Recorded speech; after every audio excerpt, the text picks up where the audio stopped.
Hey friends, we've got really nice weather today, so I'm going to tackle cleaning out this flower bed, which is positioned along the side of my house. So before I start trimming back the perennials and pulling things out, I'll bring you in close and show you what's growing here. So on this end, we have salvia and Shasta daisies, as well as a extremely large rose bush, which was here when we originally moved in years ago. Then way in the back there is a small butterfly bush, more Shasta daisies, and then here I have a trellis where I have two clematis growing on both sides. Those are perennials that come back every year.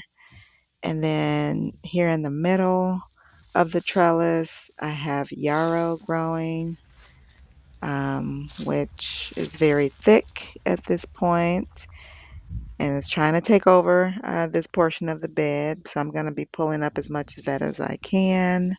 More yarrow. And on this end, I have containers that I was using to grow marigolds, cosmos, and sunflowers. They've all started to die back due to the light frost we got a few days ago.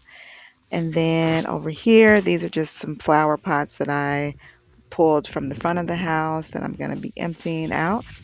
And in the back here, I have two peony plants, which I've already trimmed back so they can go dormant and come back in the spring. So I will come back and show you what everything looks like when I am done.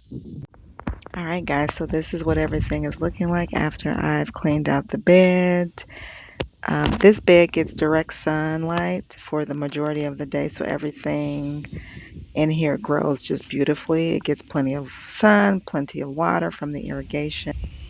Everything you see here growing directly in the soil is a perennial, so it will grow back in the spring. Here you can see I pulled out all the yarrow and I put down some marigold plant debris so that I get free plants come springtime. Also cleaned out all the flower pots here. And this is all the leftover marigold plants that I have to do something with. But we are all done for today. Thank you so much for stopping by. I hope you enjoy the content and don't forget to like and subscribe.